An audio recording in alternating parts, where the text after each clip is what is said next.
Bago ang lahat, hindi pa nagpapakasigurado sina Towns at Jalen Bronson sa San Antonio dahil di umano parehas silang nakaranas ng 0-2 deficit at nag-iiba ang laro ng isang team kapag nasa bingit na ng elimination. Ready pa rin di umano ang Knicks sa gagawin ng San Antonio sa Game 3. Meron pang isang legend na nagsabi na si Wemby maghahalimaw kontra sa Knicks sa Game 3. Ang Knicks undefeated since April at natapatan di umano ang winning streak ng Golden State sa kanilang playoff run dati. Since dumating din si Wemby, ang San Antonio ngayon ay nasa 3-6 kontra sa Knicks. Kasama na dito yung finals at in-season tournament. Sa regular season, 3-3 lang talaga silang dalawa sa record. Pero 1-2 ang San Antonio sa home court ng Knicks at ang Knicks naman 2-1 sa home court ng San Antonio. Hindi magandang record yon para sa Spurs. Mukhang kailangan ni De'Aaron Fox na ibalik yung dati niyang game dahil sa playoffs meron siyang 16 points, 4 rebounds, 6 assists, 1 steal, 43 and 31%. Hindi naman nagkakalayo sa kanyang regular season average. Sa finals, meron siyang nasa 14 points, 5 rebounds, 6 assists, lalo na yung lackluster game 1 niya na meron siyang 7 points, 4 rebounds at 5 assists. Struggling siya sa field. Na base naman kay De'Aaron Fox, hindi siya nag-i-struggle dahil malaki ang sinakripisyo niya sa kanyang role para sa San Antonio. Nung nakaraang season kasi, para sa Kings at Spurs, meron siyang 23 points, 4 rebounds, 6 assists, 1.5 steals per game at nasa 18 attempts si De'Aaron Fox. Meron pa siyang nasa 46 and 31%.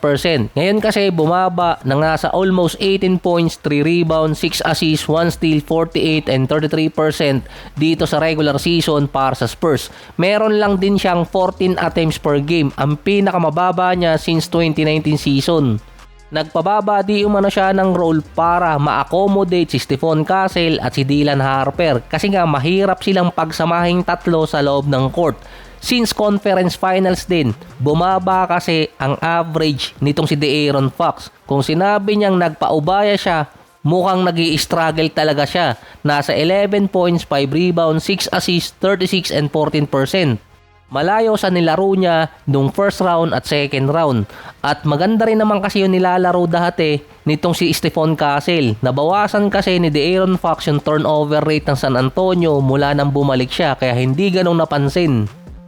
Yung sinabi niya kasing nagpababa siya ng role sa San Antonio nung conference finals pa yun. Kung all-star player siya na mababa yung average na nasa 11 points, 5 rebounds, 6 assists, 36 and 14% kapag nasa importanteng game, dapat siya ang nagtitake over. Hindi niya dapat nilalagay sa mas batang player.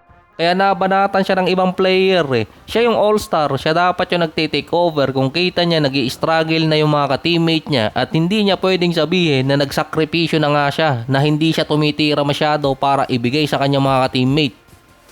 Nasa dilema di umano si Coach Mitch Johnson dahil yung all-star niya nagbibigay sa young player kung kailan pa importanteng game na dapat nga siya ang nagtitake over. Si Wemby consider pa rin young player eh.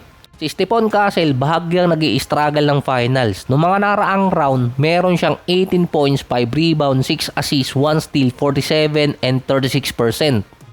Totally siya nagtitake over nun kasama si Wembanyama. Pero sa finals, bumaba ng bahagya. 15 points, 6 rebounds, 3 assists at 2 steals.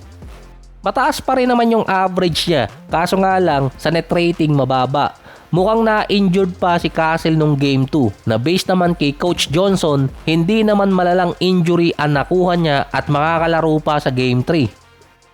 Parang natapakan pa ata siya nun. Pero ngayon, based sa mga analyst, pinopokus nila kay Dylan Harper dahil sa dalawang game sa finals maganda ang nilaro niya kasama si Wembanyama. May total kasi si Wemby at si Harper by possession kapag sila magkasama na plus 7. Based sa mga write-ups, dapat di umano ibigay kay Harper ang minuto ni De'Aaron Fox. Pero sa dalawang games, nag-a-average si Harper ng 30 minutes per game na mayroong 15.7 rebounds, 2 assists, 1 steal, 55% sa field. Yun nga lang, 1 out of 7 mula sa 3-point area. Parang hindi rin sanay si Harper sa mataas na minutes. Hingal agad eh. Si De'Aaron Fox naman nasa 36 minutes per game at meron siyang +2 sa net rating. Base sa stats, si Wemby at si Harper may mataas na net rating at plus 15.5 points per game sa 100 possession kapag silang dalawa ang magkasama. Nakakalamang sila sa Knicks. Hindi lang kasi ma-maximize sa dulo si Harper, lalo na nung nag-collapse sila ng Game 1. 11 minutes si De'Aaron Fox, 0 out of 2. 3 minutes naman itong si Harper nung last quarter pero hindi siya nakatira nun. Sa Game 2 naman, nilagay siya ng 10 minutes sa last quarter, umiscore ng 9 points, 1 rebound, 1 assist, 1 steal, 3 out of 3 sa field, 3 out of 4 sa 3-point area. Siya yung tanging player na umaatake sa San Antonio beside dito kay Wemby na nahihirapang makapasok sa loob ng paint kaya mga jump shot yung kinukuha. Suggestion pa ng mga analyst bakit hindi subukan muna ni Coach Mitch Johnson si Harper sa starting unit kapalit ni De'Aaron Fox. Hindi naman sila pinahiya ni Dylan Harper nung maging starter siya ngayong playoffs. Nung unang game niya kontra sa OKC, meron siyang 24 points, 11 rebounds, 6 assists, 7 steal. Nung ikalawang games, sa 24 minutes, meron siyang 12 points, 3 rebounds, 3 assists at 50% mula sa field. Sa dalawang beses na naging starter, si Dylan Harper, plus 20 siya sa net rating, mataas pa rin. Ibig sabihin, ganun siya ka-effective kapag nasa loob ng court. Na dapat di umano hindi nila gayahin yung pagkakamali ng Cavaliers na tinatarget na ni Jalen Bronson itong si James Harden kasi nga walang defense, hindi nila maibangko.